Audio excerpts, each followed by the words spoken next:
తాను సృష్టించినటువంటి సంస్థల్లోకి నిధులు మళ్లించుకున్నాడో, వందల వేల ఎకరాల భూముల్ని పరిశ్రమల స్థాపన పేరుతో తనకి కావలసినటువంటి కంపెనీలకి దారాదత్తం చేసి దానికి ప్రతిఫలంగా క్విడ్ ప్రోకో ద్వారా జగతి పబ్లికేషన్స్ కానివ్వండి, ఇందిరా టెలివిజన్ కానివ్వండి, సండూర్ పవర్ కానివ్వండి, ఇటువంటి అనేక కంపెనీల్లోకి క్విడ్ ప్రోకో ద్వారా సొమ్ముల్ని ఏ విధంగా చేరవేసుకున్నాడో మనందరం కూడా చూసాం. అనేక సిబిఐ ఏడీ కేసులు ఇప్పటికీ కూడా నడుస్తూ ఉన్నాయి.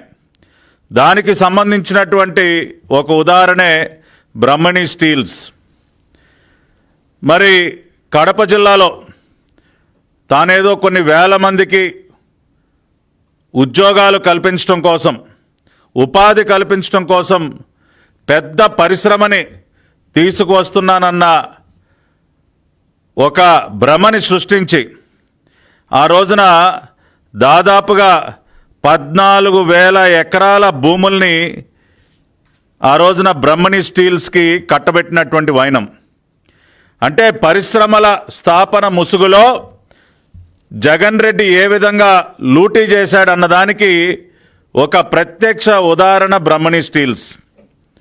మొన్న మధ్యనే మరి గౌరవ ముఖ్యమంత్రి వర్యులు చంద్రబాబు నాయుడు గారి చేతుల మీదుగా కడప జిల్లాలో మరి జిందాల్ కంపెనీ వారి సహకారంతో ఏర్పడుతున్నటువంటి స్టీల్ ప్లాంట్కి చంద్రబాబు నాయుడు గారి చేతుల మీదుగా శంకుస్థాపన జరిగినటువంటి కార్యక్రమాన్ని మనం కళ్ళారా చూసాం. ఈ రోజున ఎన్డీఏ ప్రభుత్వం చంద్రబాబు నాయుడు గారి సారథ్యంలో, నరేంద్ర మోదీ గారి సహకారంతో పెద్ద ఎత్తున పరిశ్రమలు తీసుకొచ్చి ఉపాధి కల్పిస్తూ, సంపద సృష్టిస్తూ ఒక ఉపాధి విప్లవానికి నాంది పలికితే, నారా లోకేష్ గారు చేస్తున్నటువంటి అవిశ్రాంతమైనటువంటి కృషి వల్ల ఈ రోజున పెద్ద ఎత్తున పెట్టుబడులు వచ్చి ఒక ఉపాధి విప్లవం ఈ రోజున మన కళ్ళెదురుగుండా కనపడుతూ ఉంటే, గతంలో రాజశేఖర్ రెడ్డి ముఖ్యమంత్రిగా ఉన్న సమయంలో కానీ, జగన్మోహన్ రెడ్డి ముఖ్యమంత్రి అయిన తర్వాత కానీ ఉపాధి సృష్టి పేరుతో లూటీ జరిగినటువంటి పరిస్థితికి బ్రహ్మణి స్టీల్స్ వ్యవహారమే ఒక ప్రత్యక్ష ఉదాహరణ. ఒక్కసారి మనం దీని పూర్వాపరాల్లోకి వెళ్ళినట్లయితే, మరి కడప జిల్లాలో స్టీల్ ప్లాంట్ ఏర్పాటు పేరుతో 14,000 ఎకరాల భూమిని, జమ్మలమడుగు దగ్గర 14,000 ఎకరాల భూమిని ఆ రోజున వైఎస్ రాజశేఖర రెడ్డి ప్రభుత్వం జీవో నంబర్ 785 డేటెడ్ 8/6/2007 ద్వారా ఆ రోజున బ్రహ్మణి స్టీల్స్కి కేటాయించడం జరిగింది. ఎవరిది ఈ బ్రహ్మణి స్టీల్స్ అని ఒక్కసారి మనం కనుక, ఈ బ్రహ్మణి ఇండస్ట్రీస్ అన్నది ఒక్కసారి కనుక మనం పరిశీలించినట్లయితే, మరి ఓబులాపురం మైనింగ్ కంపెనీ, గాలి జనార్దన్ రెడ్డి, మరి ఇతర ప్రముఖులు ఎవరైతే ఉన్నారో ఓబులాపురం మైనింగ్ కంపెనీ వెనుక మరి అదే వ్యక్తులు ఆ రోజున బ్రహ్మణి ఇండస్ట్రీస్ పేరుతో ఒక స్టీల్ ప్లాంట్, బ్రహ్మణి స్టీల్ ప్లాంట్ని ఏర్పాటు చేస్తామని చెప్పి ఒక ప్రతిపాదన తీసుకొచ్చి 14,000 ఎకరాలు జీవో నంబర్ 785 ద్వారా కారు చౌకగా, అత్యంత కారు చౌకగా ఆ రోజున తీసుకోవటం జరిగింది. ఎకరానికి మనం చూసినట్లయితే కేవలం ఆ రోజున 18,500 రూపాయలండి. ఎకరం 18,500 రూపాయలకి దాదాపుగా మరి 14,000 ఎకరాల భూమి, దానిలో 10,760 ఎకరాలు స్టీల్ ప్లాంట్ ఏర్పాటు పేరుతో, అదేవిధంగా 3,115 ఎకరాల భూమి విమానాశ్రయ నిర్మాణం పేరుతో 14,000 ఎకరాల భూమి కేవలం ఎకరం 18,500 రూపాయలకే కట్టబెడుతూ మరి జీవో నంబర్ 785 ఆ రోజున రాజశేఖర రెడ్డి ముఖ్యమంత్రిగా ఉన్నటువంటి సమయంలో జీవో ఇచ్చినటువంటి పరిస్థితి. అంటే స్టీల్ ప్లాంట్ పేరుతో కేటాయించినటువంటి భూమి ఏదైతే ఉందో 10,760 ఎకరాలు, ఎకరం 18,500 చొప్పున మనం లెక్కేస్తే కేవలం 20 కోట్ల రూపాయలండి.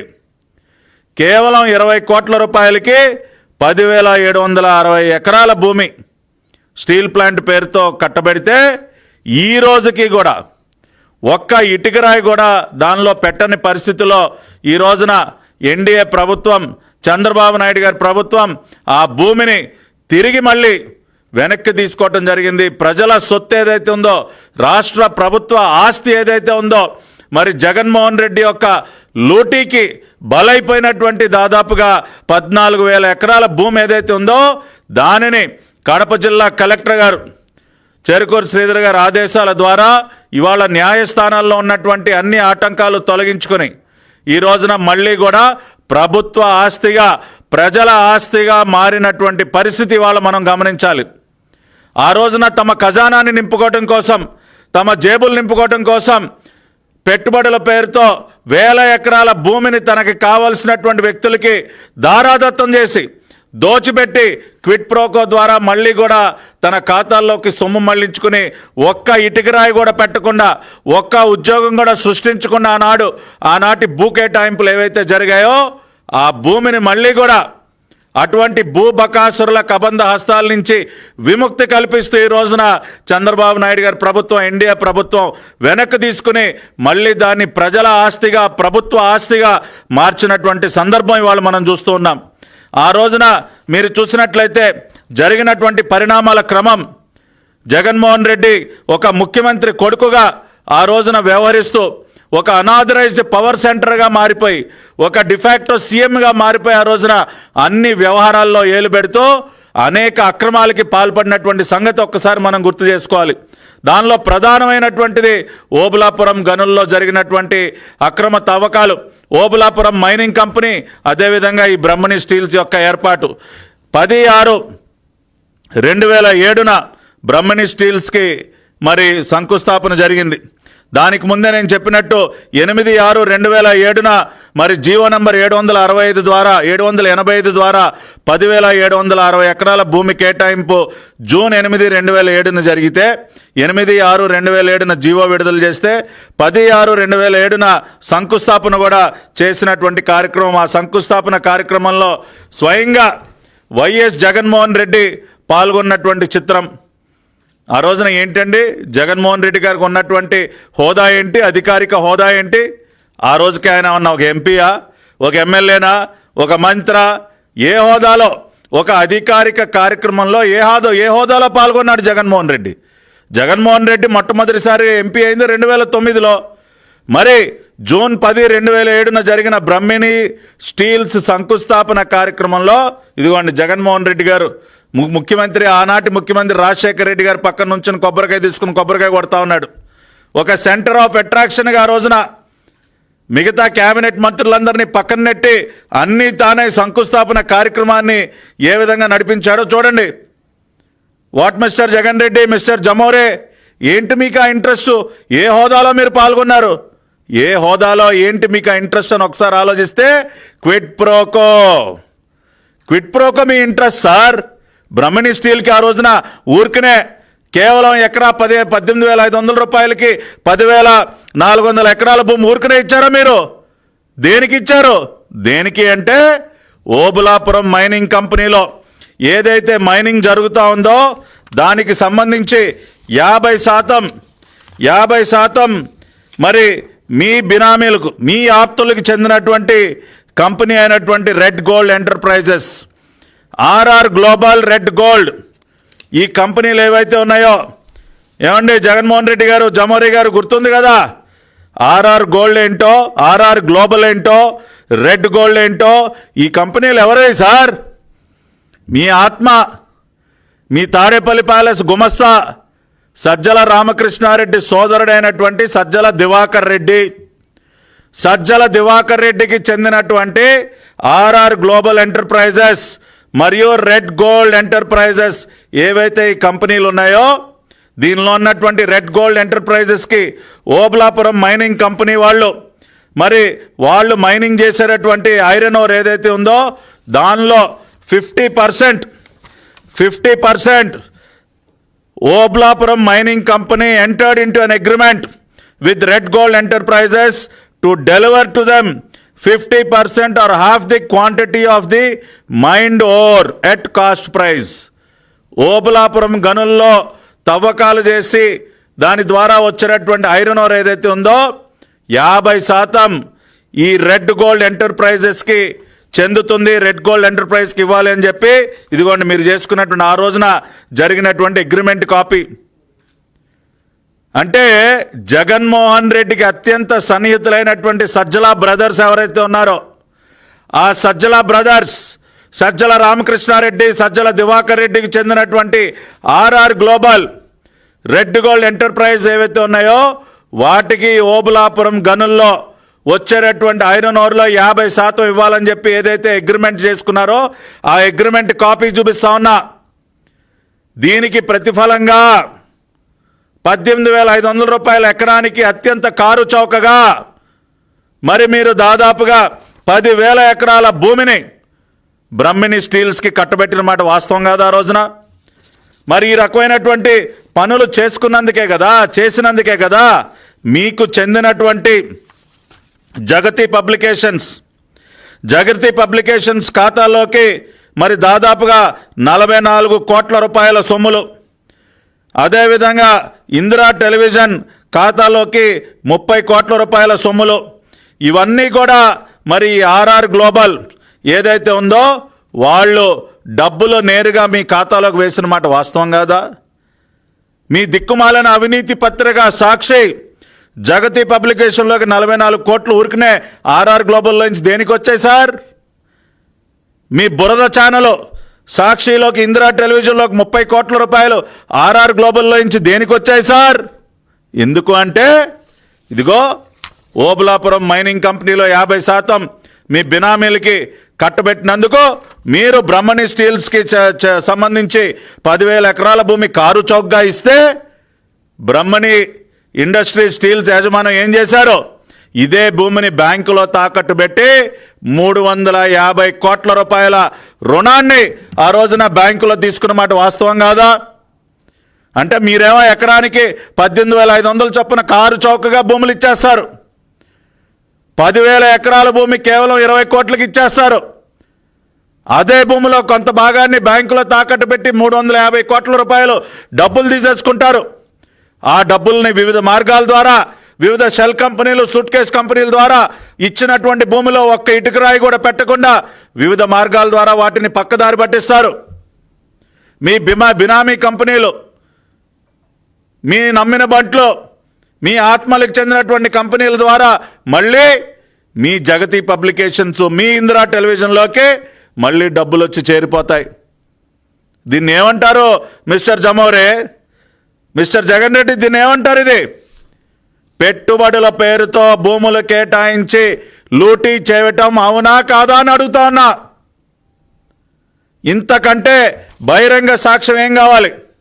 అదేవిధంగా ఇంకొక విచిత్రం చూడండి. ఏ అడ్రస్లో అయితే జగతి పబ్లికేషన్స్ యొక్క ఇన్కార్పొరేషన్ జరిగిందో, ఏ అడ్రస్లో అయితే జగతి పబ్లికేషన్ యొక్క స్థాపన జరిగిందో 8-2-120 Krishna Sindhu residency Banjara Hills, this is the incorporation address of Jagati publication. ఈ Krishna Sindhu residency apartment G1 అడ్రస్తో జగతి పబ్లికేషన్ ఒక ఇన్కార్పొరేషన్ జరిగితే అదే కృష్ణ సింధు రెసిడెన్సీలో F1 అపార్ట్మెంట్ అడ్రస్తో రెడ్ గోల్డ్ ఎంటర్ప్రైజెస్ స్థాపిస్తారు. S3 అపార్ట్మెంట్ అడ్రస్తో ఆర్ఆర్ గ్లోబల్ ఎంటర్ప్రైజ్ అనే సంస్థకి అక్కడ స్థాపన చేస్తారు.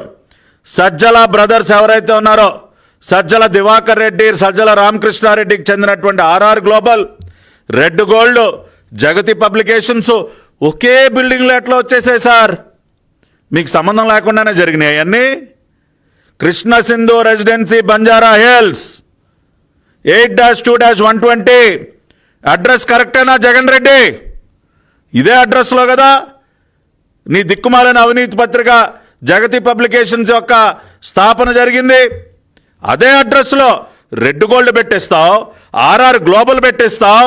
సేమ్ అడ్రస్లో ఇదే రెడ్ గోల్డ్కి ఓబులాపురం మైనింగ్ కంపెనీలో 50% ఐరన్ ఓర్ వాటా కట్టబెట్టిస్తూ అగ్రిమెంట్ రాయిపిస్తావు క్విట్ ప్రోకోగా.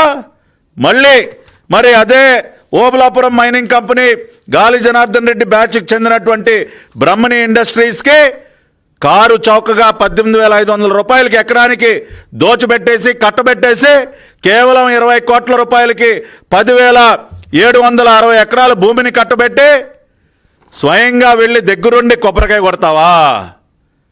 ఏం చేసావు నువ్వు కొబ్బరికాయ కొట్టి? కడప జిల్లాని ఏమన్నా ఉద్ధరించావా? ఒక్క ఇటుకరాయి పెట్టించావా? అక్కడ ఒక్క ఉద్యోగాన్ని సృష్టింపజేసావా? ఏం చేసావా కొబ్బరికాయ కొట్టి నువ్వు జగన్మోహన్ రెడ్డి? జూన్ 10, 2007 నీకు ఎటువంటి అధికారిక హోదా లేకపోయినా నీ తండ్రి పక్కన నుంచునే కొబ్బరికాయ కొట్టి మొత్తం కార్యక్రమం అంతా నడిపించి ఏం చేసావు నువ్వు? ఏం చేసావంటే ఏం చేసుకున్నావని ఒకసారి చూస్తే క్విట్ ప్రోకోలా డబ్బులు మింగావు, డబ్బులు లూటీ చేశావు. కానీ ఇవాళ రెండో పక్కన ఇవాళ చంద్రబాబు నాయుడు గారి ప్రభుత్వం, లోకేష్ గారి కృషి వల్ల, ప్రధానమంత్రి నరేంద్ర మోడీ గారి ఆశీస్సులతో ఇవాళ కొన్ని ఉదాహరణలు మనం చూసినట్లయితే గూగుల్ కంపెనీకి 480 ఎకరాలు కేటాయిస్తే 1,35,000 కోట్ల రూపాయల పెట్టుబడి, 1,80,000 మందికి దాదాపుగా ఎంప్లాయ్మెంట్. టీసీఎస్కి 21.16 ఎకరాలు కేటాయిస్తే దాదాపుగా 1,370 కోట్ల రూపాయలు పెట్టుబడి, 12,000 మందికి ఉద్యోగాలు కల్పించడం. కాగ్నిజెంట్కి 22.19 ఎకరాలు కేటాయిస్తే 8,000 మందికి ఎంప్లాయ్మెంట్, దాదాపుగా 1,582 కోట్ల రూపాయల పెట్టుబడి. అదేవిధంగా బీపీసీఎల్ 96,862 కోట్లు. గతంలో కియా 536 ఎకరాల భూమి కేటాయిస్తే వాళ్ళు ఎంత అద్భుతంగా అక్కడ దాదాపు 11,000 మందికి పైగా ఉపాధి అవకాశాలు కల్పింపబడి అనంతపురం జిల్లా రూపురేఖలు ఏ విధంగా మారిపోయే వాళ్ళు మన కళ్ళెదురుగుండా కనపడుతూ ఉంది. That is the brand of CBN, that is the brand of Nara Lokesh గారు. ఇవాళ పెట్టుబడులు తీసుకొచ్చి ఉపాధి కల్పించడం ఇదయ్యా, ఉద్యోగాలు కల్పించడం అంటే ఇది. 20 లక్షల ఉద్యోగాలు ఏ విధంగా అయితే మేము ఖచ్చితంగా డెలివరీ చేస్తామని ప్రామిస్ చేశామో దానికి అనుగుణంగానే ఇవాళ దాదాపుగా 5 రోజుల నుంచి నిద్రాహారాలు మాని సౌత్ కొరియాలో పర్యటించి ఎన్ని కంపెనీలతో ఎన్ని సమావేశాలు పెట్టి ఎంత పెట్టుబడి తీసుకొస్తున్నారు చూడవా లోకేష్ గారు. ఇవన్నీ చాలదన్నట్టు 2022లో ఓబులాపురం మైనింగ్ కంపెనీకి సంబంధించి అన్ని అక్రమాలు వెలుగు చూస్తున్నటువంటి సందర్భంలో మళ్ళీ సుప్రీంకోర్టులో ఆ రోజున గొడ్డలి పార్టీ ప్రభుత్వం, జమోరే ముఖ్యమంత్రిగా ఉన్నటువంటి ప్రభుత్వం ఆ రోజున మళ్ళీ సుప్రీంకోర్టులో ఓబులాపురం గనుల్లో తిరిగి మైనింగ్కి మాకు ఎటువంటి అభ్యంతరం లేదని చెప్పి మళ్ళీ కూడా ఒక అఫిడవిట్ ఫైల్ చేసిన మాట వాస్తవం కాదా? అంటే బరి తెగింపు. ఒక పక్కన అన్ని రకాలైనటువంటి ఆధారాలతో ఇవాళ ఓబులాపురం మైనింగ్ కంపెనీలో కానీ బ్రహ్మణి ఇండస్ట్రీస్లో కానీ నువ్వు ఆ రోజున ఇచ్చినటువంటి అనేక భూ కేటాయింపుల్లో అనేక అవినీతి, అన్ని రకాలైనటువంటి అవినీతి బట్టబయలై ఆధారాలతో రుజువవుతున్నటువంటి పరిస్థితిలో కూడా బరి తెగించి మళ్ళీ సుప్రీంకోర్టులో ఒక అఫిడవిట్ వేస్తారు. ఓబులాపురం మైనింగ్ కంపెనీలో మళ్ళీ యథేచ్ఛగా ఐరన్ ఓర్ తవ్వకాలకు మాకు ఎటువంటి అభ్యంతరం లేదని చెప్పి వేయలేదా? ఆగస్టు 2022లో నువ్వు సుప్రీంకోర్టులో అఫిడవిట్ దాఖలు చేయలేదా? దీన్ని బట్టే ఆనాటి నీ ప్రభుత్వం యొక్క బరితెగింపు ఏంటో చాలా స్పష్టంగా అర్థమవుతోంది జగన్మోహన్ రెడ్డి. ఇవాళ ఆ రకంగా గతంలో ఏదైతే లూటీ జరిగిందో, పెట్టుబడుల పేరుతో జరిగినటువంటి లూటీ ఏదైతే ఉందో ఇవాళ దానికి సంబంధించి దిద్దుబాటు చర్యలు తీసుకుంటూ ఆ రోజున లూటీ కాబడినటువంటి భూమిని ఈ రోజున ఈ ప్రభుత్వం తిరిగి వెనక్కి స్వాధీనం చేసుకుని ఏ బ్రహ్మణి ఇండస్ట్రీస్ పేరుతో అయితే ఆ రోజున పెద్ద ఎత్తున లూటీ జరిగి క్విట్ ప్రోకో ద్వారా మళ్ళీ తన కంపెనీల్లోకి నిధులు మళ్లించుకున్నాడో, ఏ భూ కేటాయింపును అడ్డం పెట్టుకుని ఆనాడు ఒక ముఖ్యమంత్రి కొడుకుగా జగన్మోహన్ రెడ్డి చక్రం తిప్పి క్విట్ ప్రోకో ద్వారా లూటీ చేశాడో, ఇవాళ ఆ భూముల్ని తిరిగి వెనక్కి స్వాధీనపరుచుకుని న్యాయస్థానంలో కూడా అన్ని రకాలుగా పోరాడి న్యాయస్థానం యొక్క ఆదేశాలతో ఇవాళ తిరిగి ఆ భూముల్ని స్వాధీనపరుచుకుని ఇవాళ ప్రజల ఆస్తిగా, తిరిగి ప్రభుత్వ ఆస్తిగా దానిని మార్చడం జరిగింది. అదే ఈ రోజున ఎన్డీఏ ప్రభుత్వానికి ఉన్నటువంటి చిత్తశుద్ధి అని చెప్పి కూడా నేను తెలియజేస్తా ఉన్నా. ఈ వ్యత్యాసాన్ని ఒకసారి అర్థం చేసుకోవాలి. ఆనాడు వైఎస్ రాజశేఖర రెడ్డి ప్రభుత్వ హయాంలో కానీ జగన్మోహన్ రెడ్డి ప్రభుత్వ హయాంలో కానీ పెట్టుబడుల పేరుతో లూటీ జరిగితే ఇవాళ ఎన్డీఏ ప్రభుత్వ హయాంలో పెట్టుబడుల పేరుతో ఒక ఉపాధి విప్లవం మన కళ్ళెదురుగుండా కనపడతా ఉంది. ఒక ఉపాధి విప్లవానికి ఈ రోజున నాంది పలకడం జరిగింది. దానికి సంబంధించి అనేక ఉదాహరణలు కూడా ఈ రోజున మీ ముందు పెట్టడం జరిగింది. దీనికి ఏం జవాబు చెప్తావు జగన్మోహన్ రెడ్డి? ఆ రోజున నువ్వు చేసింది లూటీ అవునని చెప్పడానికి ఈ రోజున అనేక ఉదాహరణలు మన కళ్ళెదురుగున కనపడతా ఉన్నాయి. సొంత జిల్లా వాసులనే మోసం చేసావు కదా నువ్వు. సొంత జిల్లా, నాకు కడప జిల్లా కంచుకోట, ఏదో కడప జిల్లాకి నేనే శాశ్వత మహారాజును అన్నట్టు మాట్లాడతావు కదా.